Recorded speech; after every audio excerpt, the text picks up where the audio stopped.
Jyotis. That was very kind of you, said very generous things. I really appreciate it. And I hope you can see my screen. Yes, yes. All right. So let me put it in presentation mode and I'll start. Yeah, first of all, good evening to one and all, for the PMI Kerala to give me this opportunity to do a pre-conference session. This is my second year collaborating with the PMI Kerala team. Last year, I was there in person for your Waves 2024 and had a wonderful a whole day of events and was a very professional experience for me, I would say. I work with PMI communities all around the world. And PMI Kerala is very special to my heart. So I'm from Chennai. So, Kerala is our neighbor. I grew up with a lot of Malayali friends and I'm very fond of the culture, very fond of the food. So I'm very happy to associate with PMI Kerala. And thank you for inviting me again this year, not only for this pre-conference session, but also for the Waves 2025 in Kochi. I'm excited to be there on the 23rd of August. And like both Sri Jason and Paul sir said, this will be a great opportunity. Like I said, I've seen many PMI communities organizing such events, and Kerala is a class apart. And last year I saw that. So whoever hasn't registered, I also strongly encourage you guys to register for the session. Please promote the word and join us at Waves 2025 in Kochi. With that, let's go into what I'm going to talk about today. So I have roughly 30 minutes for my session, but please feel free to put your questions or, as and when you get them. I don't want it to be a monologue. I want it to be as interactive and useful for you as possible, because to being, Sunday evening, 7:30 p.m., you're giving your time. It shouldn't be a monologue where you listen and then go back without your questions answered. So let's get into it straight away. And questions are important, so please keep them coming. So yeah, so my background in AI. So I'm like Jyotis explained, right? I'm basically from the the IT team, IT department. I worked in companies like Mercedes-Benz and Panasonic. I've done a lot of things in IT infrastructure, ranging from office automation to data centers to networks to cybersecurity. You name it, I have done it. I have 14 years of work experience specializing in these areas, running large scale shared services.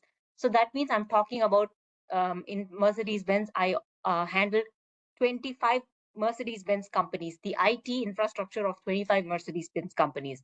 That was 9 years of my career. That, like, I started as a fresh young girl there as a coordinator, and then I grew up all the way to head one of their AI incubator programs in 2016. So that was my career path with Mercedes Benz. And then after that, the next level was I was head of IT infrastructure for Panasonic, where I had to lead 73 companies around Asia, at the IT infrastructure. So that actually gave me the perspective of what can go wrong in IT. Like, I don't see it only from a technology perspective. It gave me a deep sense of project management. In Panasonic, I used to run 160 projects per year. My team would deliver 160 IT infrastructure projects. Right? That's not a joke, right? Like, and you're a Japanese organization. You can imagine the type of quality expectations. Every weekend, I will have two go live. And to have one go live, you would like be working for 6 months, right? But my life in Panasonic was 4 years. Every weekend, two go lives. Saturday one go live, Sunday one go live. Monday morning, if something does not work, you can expect how my life would be on my Monday morning. Business is not as usual in a Japanese organization. So I had to plan everything, every little detail, up to the point that I became like, crazy paranoid planner. So that is my own project management, background, starting from my own individual projects to managing a whole portfolio. But in between, right, like I said, I've done a lot of things. I've handled very, very large scale data center projects, like the biggest data center projects of Mercedes Benz. I have done that with zero incidents, like migrating one data center, cut a data center, move to a new premises. All your applications on Monday morning work fine. 90 applications work fine. That was one of my, signature projects with zero incidents, zero priority one incident. So having done hands-on project management for about 14 years of my career, I transitioned to do climate tech products, and then to do after that to do climate tech consulting now. So now I'm not really building things as much as I used to, running projects as I used to. But as you can see, I'm a hardcore project management professional, and PMI has been so kind to me throughout my career. Right, like I've said this in many forums. I started as a coordinator in Mercedes Benz. It was the lowest job in that company. That was the only job I got in Singapore when I moved here 15 years ago. The only person who gave me a job during recession time was Mercedes Benz. It was a coordinator job. But from there to take on help other people to do projects as a coordinator, then becoming the project manager on your own, it was a transformation for me. And that PMP certificate, till today I have like Oxford degree and everything, but for me my PMP certificate is valid. It has given me more voice than any other thing that I have achieved in my life. I really mean it, simply because the first step that you take towards your finding your voice, right? Like a person who's even struggling to get up, and when they that the first the person who lifts them up, for me that was PMI. Like today all the other awards is not as important as the recognition that PMI has given me, which is why I take my time out. I spend my own money, I go out of my own way to give back to the PMI community. Whenever any organization of PMI calls me for any session anywhere in the world, I'll cancel my meetings and I'll be there, simply because that is the gratitude I feel from the bottom of my heart. And today whatever I am is because of that, that community. So this is, thank you so much for all the hearts and everything. I feel, truly grateful. This is my story. So you can also see that I'm also a normal person, who grew from nothing to where I am because of my belief in this community and doing well all that I do. Now, let's keep this story, aside. What do I have to do with AI? In 2016, when I was migrating the largest projects of Mercedes-Benz, there was a small project which my bosses want to explore, simply because we had an organizational plan of data is the new oil. And they said, Geeta, take 50% of your time, do projects for related to AI, take open source solutions that are available in the market. We will give you 2 developers, 50% of their time, 50% of your time, spend and build whatever you can with open source. So for a corporate company to do that, I'm sure you guys are all in similar positions. You can understand how many of you get that opportunities. And we are given that kind of a clean slate, and your bosses tell you this is to support a strategy, it's okay if you fail, that was very empowering for me. So I took it up. I though I studied computer science, for 14 years, almost, like at that time, like 7-8 years of my career, I had not done one line of code, because I was busy migrating data centers. I was doing other IT stuff, right? I was making technology work, not building technology. But when they gave me that opportunity with zero coding knowledge, I had no idea of what is Python at that point of time. I went in and I started learning things from scratch with the developers. And then in 2 years, we ended up building the world's, I can confidently say, first AI powered open source solution in a corporate setup, right? Like in a corporate, and how I can confidently say this is in 2019, got so many awards for that. My company, recognized this all the way in Germany, and was presented at the board in Germany, the executive committee in Germany. And my boss got 2 levels of promotions. And you can just imagine the scale at which we ended up, taking this small product. So from a 3-member team, we became 50% of our time. We, in just 2 years, we became a 17-member team. And then I had to, I became a full-fledged application, AI application product owner. And my role actually just transformed, and everybody wanted to, partner with me. Everybody wanted to, get a piece of the pie, because AI was very nascent at that time. In 2019, you tell me how many people had corporate solutions in AI that worked. And I was one of them who had built that. So that is because I took up that project. Not for sure, everybody expected me to fail. The technical people in my department expected me to fail, but I ended up building something. That's simply because of that blind faith that I had, that let's just try and see where this is leading. And then I had a very, very good team who came with me all the way till the end. And this is my AI background story. And in 2019, when PMI was looking at in the community of who has done AI, they found only 2 people in the world.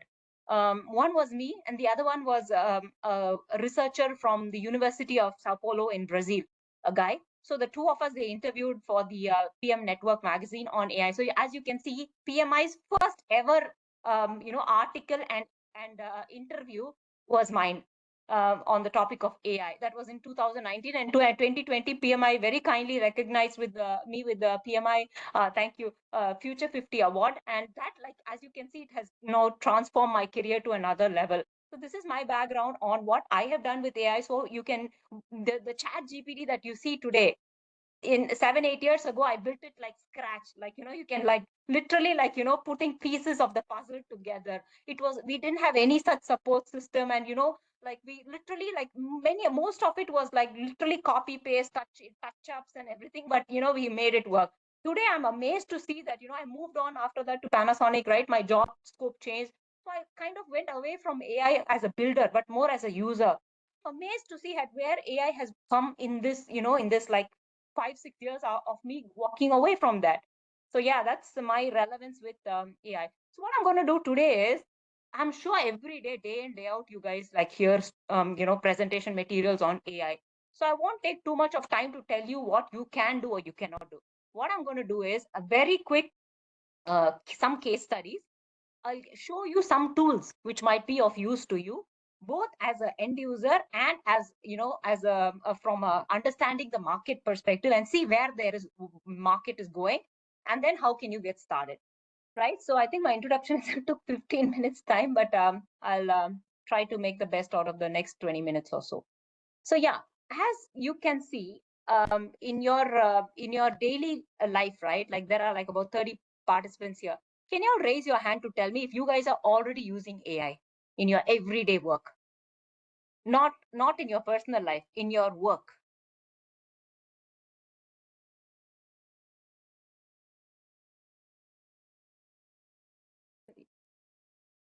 Yep.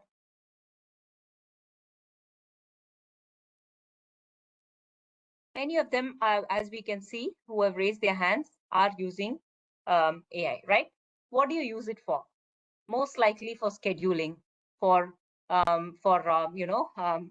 composing emails, to generate, to read and understand documentation. These are what mostly you are composing emails and summarizing meetings, etc., right? But I'm sure you all know that there's a lot more to AI than just. And as project management professionals, do you think just help the a tool which summarizes meetings for you and helps you to compose emails is good enough? May or may not be good enough. But one thing is, one point I want to leave you all with. Yeah, see, no. One point I want to leave you all thinking is, AI will never be able to replace a project management professional 100%. AI will facilitate a project professional's job, and the project manager who embraces AI will be the one who survives in the next world, right? Right. The future will be a project manager who embraces AI, who makes the best use of AI. Those are the people who will get opportunities. This I said in 2019 in my interview, if you see. Until today, I believe in that. And as much as we can automate, you cannot take away the human aspects of project management, right? Being a hands-on project manager, I can tell you, with just AI do a project, I can surely tell 100% your projects are going to fail, right? I see questions coming in. I'm going to take those questions later, but please keep coming in. Yeah, now we have seen time optimization. We've seen, in enhanced decision making by data driven insights, and we have seen how complex problems are made a little bit better with the help of AI. And for sure, collaboration for sure has got a lot better with AI, no doubt in that. But I personally believe that is not all. I'll come to that. And traditionally, we used to do a lot of manual resource allocation, but now you're using AI tools to do your, resource optimization, or your risk identification, or your, communication and collaboration, or data processing. Traditionally, I don't have to tell you, you guys have like done a lot of things manually. For sure, we cannot remember anything. This is a hindsight of project management, right? You cannot keep track of everything. You cannot follow up everything. For sure, AI will help in that. Please, by all means, use it. if something can help us to do something faster, why not? Sometimes I see people being very rigid, like, no, it's okay, I'm used to this way. No, I think that's a mindset that that we have to overcome. If AI can help you to do your work better, why not, right? And then from my experience, what I've seen is AI, we are actually scraping the surface, we are actually not doing proper AI. Given my own experience, I can tell, if today I can claim I have done AI, but actually all at the back of my mind, I always feel I only scrape the surface. Until today, in 2025, I still feel we are only scraping the surface. Why? Because we are just using, AI for basic, machine learning work. We are just, doing process automation. We are just automating things and calling it AI. And then we are creating digital twins, like making dashboards, a lot of dashboards. And of course, the NLP part, thanks to ChatGPT, the NLP part has drastically improved, because in 2016 and 17, when I explored, Watson's, IBM Watson's, and Google APIs for speech, was terrible, was terrible, horrible. Like, it was like 20%, 30% success rate. So that we just gave it up and we built things on our own. But today, you see, in 2025, like in less than like 9 years, see, it's like I would say maybe 200 or 300 times improvement. That is a good deal, but is that good enough? Is that all that is? No. And let's look at some case studies, huh? How AI is revolutionary. Like a few industries will take. Like you guys might be from IT or construction, healthcare, etc.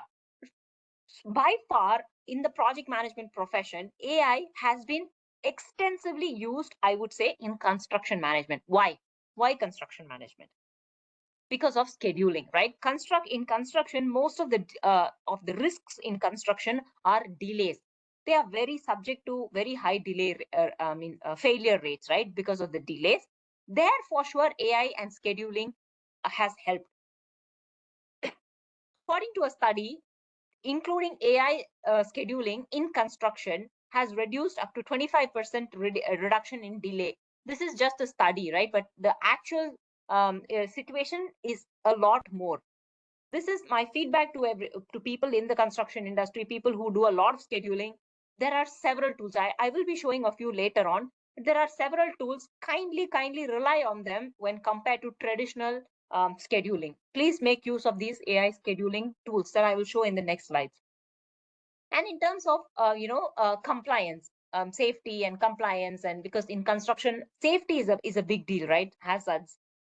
Again, you reduce 20% conflict detection, you reduce 60% rework reduction. All this is like substantial. Plus, the AI is able to give you a lot of preventive measures. Then the next one, in my opinion, which is kind of kicked off very well, is for sure AI powered agile. I'm sure in this group there are several of you who are building AI powered agile systems on your own for your customers, etc. I acknowledge that. I'm sure you will know what I'm talking about.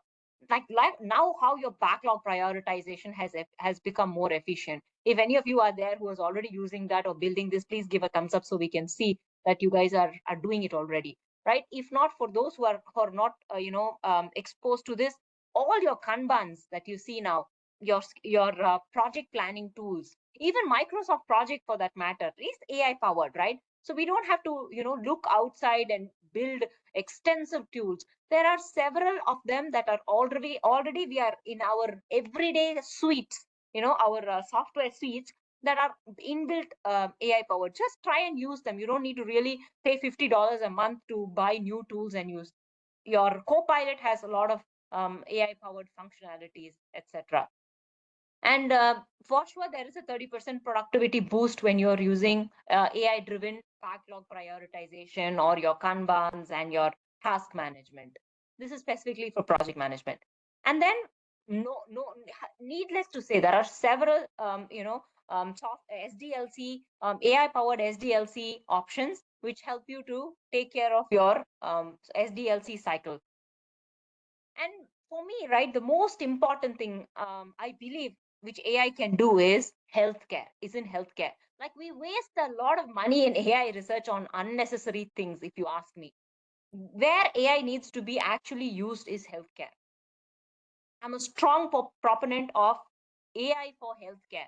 Everything else comes next, right? If you really want to invest in something, go find something in healthcare because that will be of use to humanity, right? And think of, all the with AI powered powered models, we are able to save 60% of time related issues, avoid 60% of time related issues. That means, like, we can avoid medicines from going bad, and we can track logistics, we can ensure that the cooling is and the temperature of the medicines are in the right are in the right range, etc.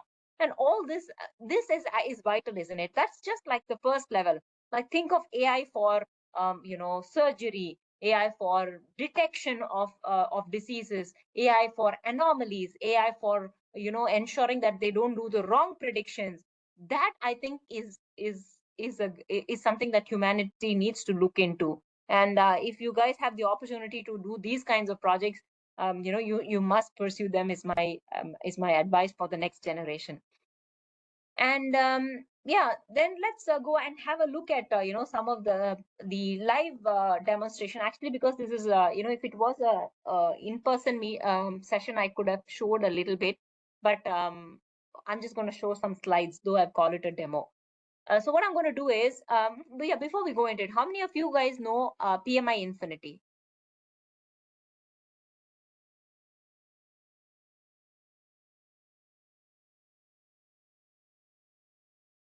Couple of you, right? So PMI Infinity is an AI powered tool by Project Management Institute, right? Like, how many? We have like hundreds of thousands of members in the PMI community, and PMI has wisely invested in this tool called PMI Infinity. If you are a PMI member, you will have access to PMI Infinity. In case you have not accessed it, here is the link. Please go there and have a look. It's a very, very simple and easy tool to get project managers off the get them off the on their project. I was actually wanting to show other tools, but one of my mentors said, hey, why don't you look at PMI Infinity? That will reach our community has it, and it will reach a lot of people. So which is why I'm recommending the same thing to you guys. Instead of using a chat GPT for your project management advice, please use PMI Infinity, because PMI Infinity is built on the knowledge base of PMBOK, and then the other materials from PMI. So that means the data that PMI Infinity is using in the backend is actually pure virgin data, right? You will not have any misinformation or misrepresentation. So which is why the best place to find PMI related project management related help is PMI Infinity. So like, in case for those who haven't used PMI Infinity, let me quickly give you guys an overview. So on the home page, right, you have, like, very similar to Chat GPT. You can ask questions and get started, or there are a lot of nice prompts available. You see on the left hand side, they have a nice prompt library, like, hey, give me a risk management plan. Hey, give me a project charter. I have done so many projects, but if you ask me to quickly do a project charter, even for me, right, to start something from scratch will take 1 hour or 2 hours. But if there is a template already available, why should I have any ego and saying, no, no, no, I have done 100 projects, I will do on my own? No need. If there is a template from PMI for a project charter, so be it. I'm more than happy to, start working on using that for getting my work done. So that mindset, I think, will help you guys. So as you can see here, some of the, guided experiences that they have given, like, how can you, do write emails, can you build project charters, etc. So please, in case you have not, and plus they have like hundreds of videos that they have built on how you can use PMI Infinity. So please have a look at the tutorials, etc., and please get benefited from this. And this is the project charter that I was talking to you about. And here, right, like, it's like a very nice form. If you want to build a risk management form, the tool itself helps you to take you through the steps, and at the end of it, you generate your document. How nice, right? Like, this is super cool. Please make use of it. And this is the YouTube videos that I told you about. Please have a look at it as well. And yeah, so that's about the PMI Infinity, right? But there are several other tools in the market. So I've finished PMI Infinity. Now I'm going to general tools. We've already discussed a little bit about project scheduling. So I will talk to you about one or two tools. Like I'm not promoting any of these tools. I'm just bringing to your attention some of the tools that are there in the market, AI powered tools of how you as a project manager can make your lives easier. Again, you have to check whether this is allowed in your organization, whether you can use these tools, etc. But these are tools which can help you. Clockwise is a very good. Basically, it's a scheduling tool to manage your calendar. It's a little more automated than your Outlook calendar, etc. And I'm going to skip the video in the interest of time, but please have a look. I've given all the links there. You guys can have a look at it later, right? And then let me go to the next. You can also schedule tasks, etc. And then the next key thing is like risk mitigation, right? And especially for there is this wonderful tool called Procore. I don't know how many of you have heard of it or use this. This is a very extensively used in construction management. This is a high-end quality scheduling tool. I'm not going to show a demo here, but again, if you're in the construction industry or if you're looking for complex scheduling, this is one of the good tools there in the market. And finally, collaboration. This I think will be of use to every project manager, right? Like without collaboration, we can't survive. And I'm sure many of your organizations will already have Office 365 as part of your Office suite. And if yes, then Copilot is a wonderful tool which every end user can benefit from. There's several, I'm actually going to skip the demo, etc. for that, but in case you haven't used it, please try Copilot as well. So that's the some of the tools that I wanted to show you guys. Very quickly, 2 minutes I will take to tell you guys how we get started. First and foremost, you don't need to build new tools. You don't need to buy new tools. First, understand what actually is your pain point, right? Once you have an idea of what you actually want to implement, look at the options in the market. There are so many free options. You don't need to pay for everything. And identify the right fit and use it. Most importantly, security. You cannot put all your data on random AI tools, not only organizational data, even personal data. That is one thing to be mindful of, right, when you're evaluating these tools. And then always start small, right? Select the right tool, scale up, and then you go for an enterprise-wide AI implementation. But one point to remember is, do not put all the eggs in one basket. And future trends of project management is hyper automation, right? Today, earlier I mentioned about basic automation, right? Robotic process automation. But now we are going into a hyper and complex automation. That's going to happen, right? And we have agentic AI taking over very, very soon. I have a lot of friends who are building a lot of things on agentic AI, which is super complicated, and that's going to come. We have to be prepared for that. And autonomous projects, self-managing projects with minimal human intervention, definitely going to come. The tools are not there yet, but it will come. And then collaboration, like we've seen already, it's already taken over.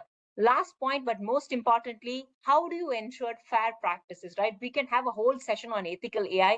I'm not discussing that, but as a project manager, please be very, very careful on what data you put on these AI tools. And because you want to make your life easier, you open up your company data onto tools that can even go up to the point of getting sued, right? Like just last week, Sam Altman in one of his interviews said, do you know what, people put a lot of things on AI tools on ChatGPT, but do you know that it can be held in the court of law? And that actually is an eye opener, isn't it? When the Sam Altman says whatever data you put on ChatGPT can be held against you in the court of law. That's something to think about.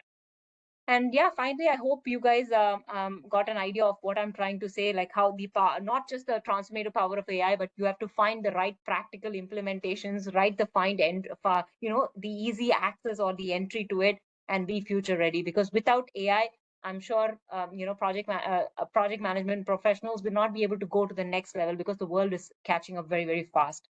So yeah, that's about it. And thank you for your attention. I'm happy to take questions. Please connect with me. This is my LinkedIn ID.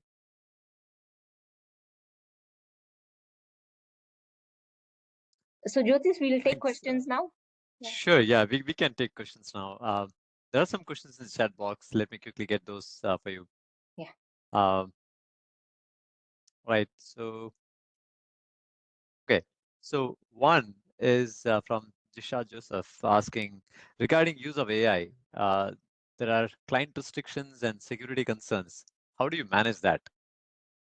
Yeah, right. I briefly mentioned, right? Like for sure there will be restrictions, right? And not just from the client, even from your own organization. You cannot just take any tool and open it in your laptop and work, right? Like we have security practices, and we are expected to have security practices in organizations so that our employees do not bring any tool into the organization, right? It works two ways. One is organizational level, we have to put those checks. Don't let any links open up, etc. If you're a infrastructure person, you will know what I'm talking about. Then the second one is every user must have the mindset that I cannot bring any random tool into my organizational environment. I must not expose random things into my environment, right?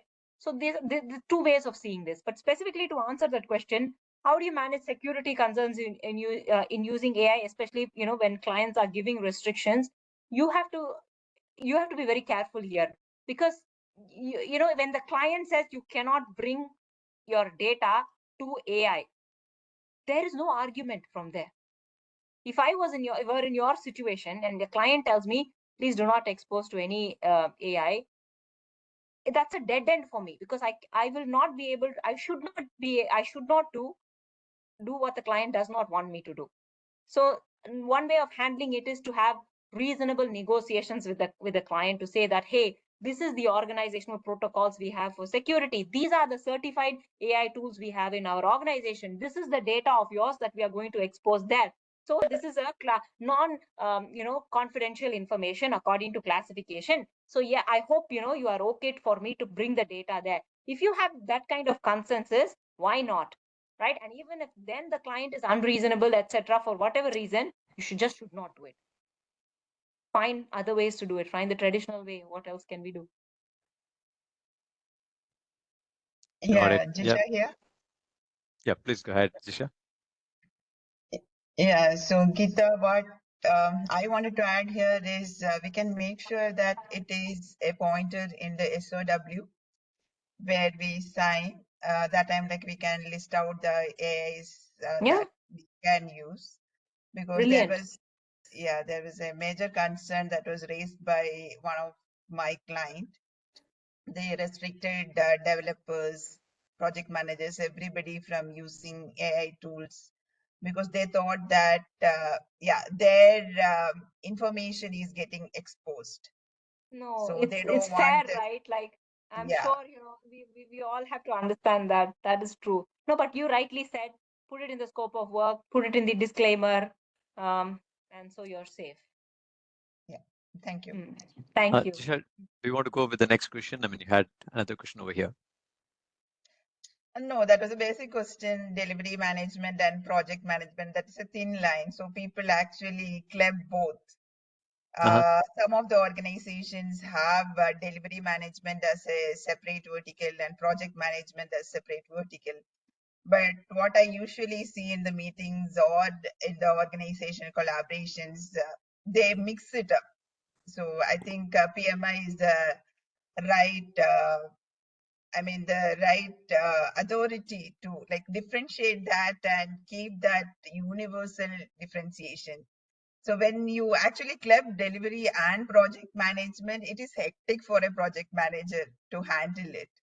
So we should have a clear direction, like what is delivery management, what is project management. Project management deals mostly with, consulting with the client, getting the project ahead on schedule, managing the resources, managing the budget. But if the client expect us to manage the delivery also, that is not possible. That is an impossible thing. We take that additional responsibility. We have technical leads, we have technical delivery managers, because some of the project managers may not be from technical background. They will not be able to answer the typical questions that come in the delivery management. So how do you Oh, I Kind of love how your can you help question. in that No, I love your question because that is the story of my life. I have always been a non-technical person, but I've delivered some of the most complex technical projects in the world. How is that possible? I first thing is that we have to remember that the project management is an umbrella under which comes the delivery. Project management will not come under delivery. Delivery will come under project management. This is the first mindset, because project manager, like you rightly said, is interfacing with the client, etc., is overall accountable. But the project manager has to work with delivery people. Project manager may not be technical, need not be technical. The project manager has to be logical, has to be reasonable, right? Has to be a people person, has to respect that the technical person knows more than the project manager. Today, if you ask me to write 2 lines of AI code, I don't know. But you see, I am an AI project management professional. How is that possible? Because I know my limits, I know my weaknesses. I still have to work with the developer to tell him what to do, how I want it, what I exactly expect from it, what works, what does not work, within what budget, within what timeline. I choose my team and they will do the work. And for me, I know my strength, my weaknesses, I know their strengths, their weaknesses. And it's like a collaboration, right? Like any ordinary project. And like you rightly said, project manager need not answer technical questions.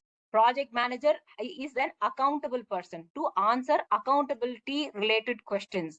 And to be smart, to see is the right person on the right job, right? And how am I facilitating as a project manager to ensure that the technical delivery team is able to deliver properly? Right? Like I told you about my Panasonic job, right? I imagine me as a project manager, and below me, I had like 17 technical delivery members.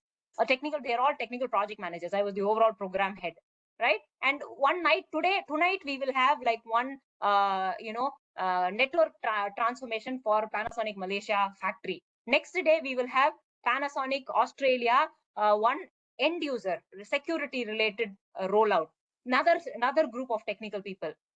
I will sit whole night on the call. I will not open my mouth. But when something goes wrong, that does not mean I'm sleeping. I'm still listening the 8 hours of the call. When the moment something goes wrong, when the technical people are not doing the right thing, I can sense. When there is 5 minute silence or 5 minutes of confusion, I have to be smart, right? I have to wake up. My brain has to wake up and see, why is this not moving? Then we need to just ask the right questions and ensure. Sometimes technical people get so stuck in their technical things. And that is when the project manager has to come in to, understand what is the haze, what is the confusion about. For sure, I'm not going to fix it, but I know whom to call. I know whom to, should I escalate now? Should I call for the next level of help? Should I wake up my boss and tell him this is going to fail? Right? Those are the things that a project manager still has to sit through the 8 hours. But there are some meetings where some go lives. 8 hours, I will not open my mouth except to say hello. Let's start the kickoff. Let's start the migration. At the end of 8 hours, I will say thank you guys. Please go get some rest. They will think I'm stupid, right? But when things actually go wrong, that will when they will know why I'm sitting there. And that actually is something that every project manager should be proud of, should own it. And then only we can make, they ensure that the technical team also respects us and we also respect them. Long answer, but Yeah, I agree with that. But in today's agile world, we have Scrum Masters also. We have Scrum Masters, PMO teams. So Scrum Masters actually manages all those meetings. And if there are any impediments or blockers, they raise a question. So, yeah, but you I mean, see, true. So Scrum Masters or facilitators. I wouldn't say Scrum Masters are project managers. In my opinion, Scrum Masters are facilitators. Right? Somebody still has to yeah, take the accountability of project management, of being a project manager. It can even be the overall department head who silently does the overall this thing. But yours is a very, I understand where you're coming from because each scenario is different. But in general, if we want to simplify this, my feedback is to to have accountability. Whether it is a Scrum Master job is not just to schedule and ask questions, to facilitate, right? If you are more in the facilitating mode, technical people will be willing to work with you. Not just ask questions and say, hey, why is this not moving? Why is that not moving? Yeah, I think it Yeah. helps when you have clear roles and responsibilities defined in the organization. When we club up the roles and ask a single person to deliver all the things, then this disparity or conflict of roles comes. So as a project management institute representative, if you can have some audit in organization to make sure that they are abiding the rules that are set by the PMI, then we can actually avoid disasters which is caused by conflict of roles. That's just a suggestion from my end. 100%. No, PMI is a strong proponent of having proper RASI, not, just letting the people do their jobs. You have a role, and to even facilitate you to let you do your job, that's what PMI promotes. It's basically a guiding body. It Yeah. cannot make it happen. The organizations have to I mean, actually we have choose to do it. capability maturity models where we audit the companies and give them the ratings. So same way, if PMI can come up with something to ensure that there is no conflict of roles, that will be helpful for the future. With the AI coming in, we really have to have the borders set. Disha, actually, I'm not sure if that actually is gonna work out. It will work out, but what we can do is give this as a suggestion to the when they write the when they take suggestions for the PM BOK. But Correct. whether AI tools come in or not, whether roles and responsibilities are defined or not, the point here is take accountability for your roles. Stay true to your roles. If somebody is not letting you do your role, having the voice to escalate, getting the right attention to ensure that you have the empowerment to do your job. I think that's what every project manager must have as a basic mantra. Sorry, Yeah, that's a I great stop point. here. Any other comments, Jyotish? Yeah, I think there is Joe who has raised his hand. Do you want to go ahead, Before Joe? that, I think Purnima or somebody raised their hand. Yeah, I Yeah. think it's Purnima, please go ahead. Oh, Yeah, hi Geeta. Good Hi. evening. Thank you for the wonderful section. Mhm. So my question would be, we spoke about AI. We spoke how we can use the generic AI for our project management, whole journey in a project. But my question to you would be, say for example, my client, they want to automate some of the processes in their support. Say for example, I'm using a service now and we are having this L2, L3 support, and they want to generate a database so that in case of any issue, say a recurring issue, we just type something in our internal AI bot and we get a resolve for it, right? So, so this is something a high level. I'm not saying that client wants to do this in a year or so, but this is their ultimate goal. As a project manager, what should be the first initial steps that I should keep in mind? Now, I'm asking this question because you said how you started something similar in Mercedes. So just want to know like how you can get that done, and as a PM, where my focus should be so that I don't get distracted by other, variables. So your client wants, if I understand you correctly, your client wants a functionality to get something out of chat. Like that is one functionality that they want, is it? Yeah, I mean, we are not using any open AI as of now. We have a support system which is happening through ServiceNow, but his ultimate dream is like we have like a complete repository, and instead of creating resolution models, asking people to do it, if we have like, say for example, why is this ETL tool breaking? Why? Just rerun it. That is how the resolve should come. But now presently it goes to service desk. Service desk has to pick a phone. They have to then connect to the L1. Somebody has to put that in their queue. That's a complete mess. Okay, So wonderful, wonderful. that is their dream. That is their dream. So I was working on the initial part of it. So just want to understand, Okay, you know, okay, how okay. I should focus so that I'm Mm. not deviating from my path. No, now I understand, because this is precisely what I did in Mercedes-Benz. I took all the processes and I Okay, automated yeah, it. But we had different tools. We yeah, had Bamboo, we had Jenkins, and we had like your uh, other RPA tools already there. And then we had yeah. like the actual infrastructure tools, which had all the data, the raw data. We have your servers, favored server data. You have your monitoring data. So, and then we wrote processes. It is not one step. It's first Right. identify that whole loop, whatever you just explained to me, and then see if you have automation tools for each of them, because it's Right. impossible to automate everything, but you might have small pockets of automation already there. Then you connect that. It's like like a blockchain. Network The diagram. nodes are there, huh? Yeah, And yeah. then you just Network write the diagram. links. Correct, right? Like a network Right, diagram. right. Your nodes are there. You just connect the links and draw the path. And then what you do is, if option A happens, do this.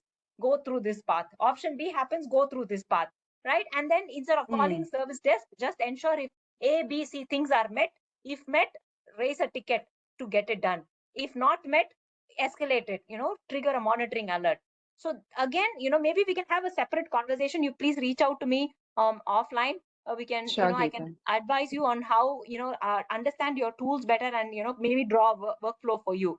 But it does not seem to be like a straightforward thing, what you're asking, because that It means you is have to not. automate It your is not. calls. And Yeah. it's actually more than the process. I feel the data is extremely bad. So probably we have to first, work on the data part. That itself That is is a where, project now, that itself is yeah, like, yeah, is a consulting project, if you ask me. We should talk absolutely. offline. Please reach out to me. Feel Sure, free. sure, Geeta. I'll reach out to you on Thank LinkedIn. you. Okay. Thank you so much for your time. Yeah. Thank you. I think in the interest of time, we'll have to cut down to one question more, the last one. But I have 3 hands raised. Please Um, feel free to reach out to me in case I don't take your questions now. Yeah. yeah, any one of you, please, unmute and you can speak. Joe, Varghese, or Ruben.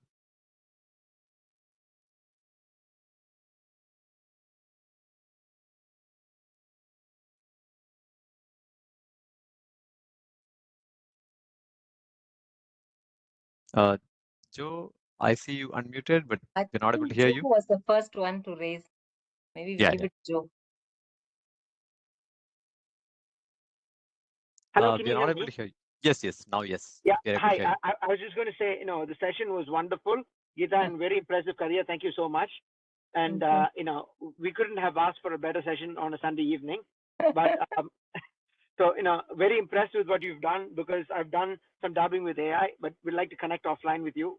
Please. And like Joseph said, with the interest of time, I like to pass on my chance to somebody else if they'd like. But thank you. Please feel free to reach out. Yeah, thank you. Sure. Thank you so much. Thanks, Joe. I see Varghese has his hand raised. Do you want to talk about, do you want to go ahead with your question, please? Yeah, good evening, and thank you for a very simple presentation, but yet edible for people like me. And what I wanted to ask Geeta is, generally clients will have an apprehension about AI because it's not so regulated where clients can accommodate PM project managers having a liberty to do AI. So generally, what is the norm in the industry, since you have done a lot of projects related to AI? What do clients expect related to their security of their data, and how do project management professionals handle it? Thank you. Yeah, thank you. This is very similar, Varghese, to the question earlier we had. The two things here. One is, if you tell the client, I have AI tools, and or if the client comes to know that you have AI tools in which you will be using their data, whether you like it or not, whether you're doing any malpractice or not, they'll freak out. They do not want that to happen, right? They don't want you as a service provider to use the client data in any AI tools, whether you're doing the right things or not. First point. All right. Second point, right? For sure, they get apprehensive. That is why we could write it into the scope of work saying, or put a disclaimer saying these are the tools we are going to use.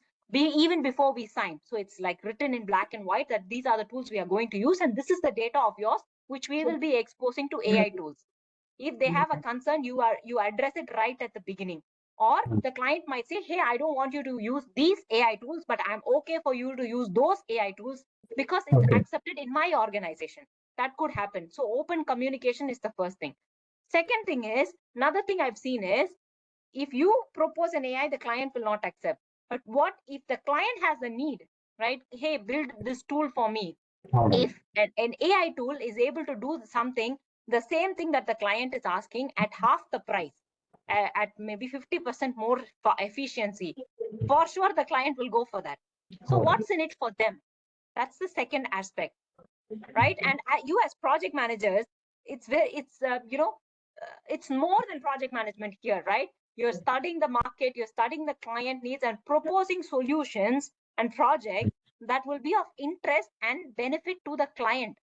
So even without you chasing them, they chase you to get that project done. My own career, in consulting, that's what happens, right? My clients, the moment they see what's in it for them, that's how I get projects, be it AI or not. So I think that's the same thing will apply. For sure, security concerns should not be underestimated. Ethical concerns of AI should not be underestimated.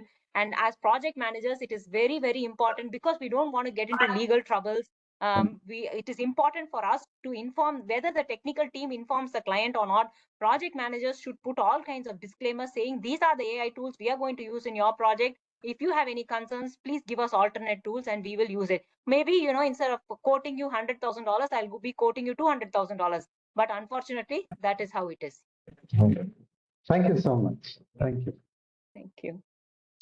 So on behalf of PMI Kerala chapter, a big thank you to Geeta Gopal for truly inspiring session on revolutionizing project management with AI. I know, we'll hear a lot from Geeta during the Waves conference itself, and that will be enriching this particular session, like adding to it. In just this short time, you have shown us how AI can save hours, sharpen decisions, and unlock smarter collaboration and open communication that can make the future feel within our reach if we start today. Thank you for thank you for not only sharing your expertise, but sparking ideas and which we can take back to our projects. You haven't just talked about the future, but you have actually inspired us to start using AI right now, right away. Okay. Let's give Geeta Gopal a big round of applause. Thank you so much for this opportunity. It's wonderful. And thank you for giving me your Sunday evening. And I don't know if it was educational, but at least, like you said, it's just something to think about from somebody who has, from a user's perspective. Thank you, guys. And hope to see you guys soon in Kochi. Yeah, before we close today's session, I'm excited to share what's coming up in the next pre-conference knowledge series on August 12, 7 p.m. IST. Don't miss this. The transformation of healthcare, clinical, administrative, AI, and telehealth innovations.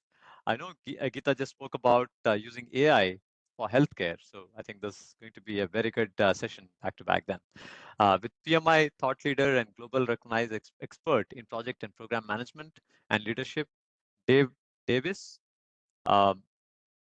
If it's your chance to learn from one of the best on how innovation and AI are redefining healthcare industry altogether. Register now at pmikerala.org/events and join us to build this excitement for Waves 2025. Can we go to the next slide? We are closing on to the pre-conference sessions. A big thank you to our speaker and to all of you who have joined here, making this an engaging session. As we look ahead, gearing up for the excitement for 2025 Waves and our upcoming pre-conference events, more opportunities to learn and connect and grow. There is a PDU claim code which is shown in the page or the slide now. Please make a note of this to earn, the learning credits. It's very important. On a Sunday evening, you have spent a lot of hours, listening as well as engaging with the speaker. Thanks a lot. We look forward to seeing you at the next session. Until then, stay inspired and keep the momentum going. Thanks, everyone. Thank you. Bye-bye.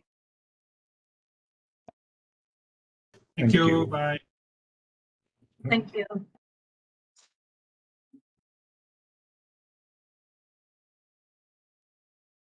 Thank you. Bye. Thank you.